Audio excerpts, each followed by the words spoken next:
Je m'appelle Sarah Wangari et j'habite à Mathare. J'ai 48 ans et je suis née à Mathare. En octobre 2017, la police aurait abattu le fils de Wangari, Alex, 19 ans, dans ce quartier pauvre de Nairobi.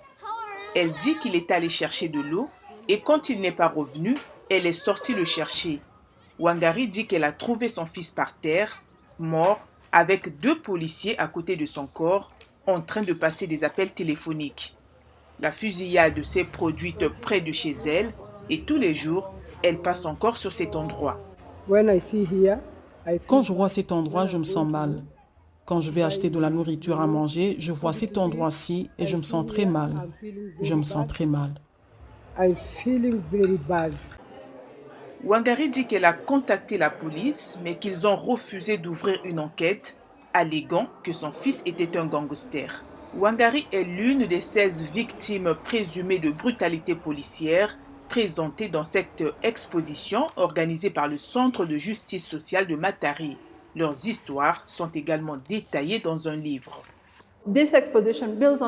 Cette exposition s'appuie sur la documentation que nous avons déjà faite en tant que Centre de justice sociale de Mathare pour permettre aux membres de la famille qui ont été endeuillés par des meurtres sanctionnés par l'État de raconter leur version de l'histoire d'une manière qui contredit le récit selon lequel leurs enfants étaient des suspects ou des voleurs. Le centre a documenté 99 meurtres de policiers à Mathare et dans les bidonvilles voisins au cours de la période de 2018 à 2021 et 803 meurtres à travers le Kenya de 2013 à 2016.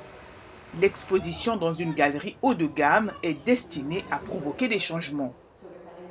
Nous devons donc nous rassembler, nous devons obtenir autant de solidarité que possible entre les classes pour exercer plus de pression sur l'État. Les institutions comme l'autorité indépendante de contrôle de la police ont également besoin de pression. La police kenyane commente rarement les allégations de meurtre et de brutalité policière. VOA a contacté les policiers à plusieurs reprises pour ce reportage, mais ils n'ont mis personne à notre disposition pour un entretien.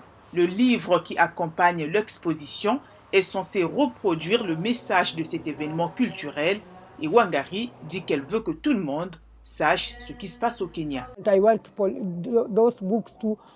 Je veux que ces livres aillent partout, en Amérique, au Japon, partout pour que les meurtres s'arrêtent.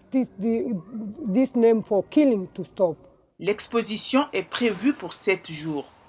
Pour Wangari, les photos qui ont été prises sont un dossier permanent de ce qui s'est passé.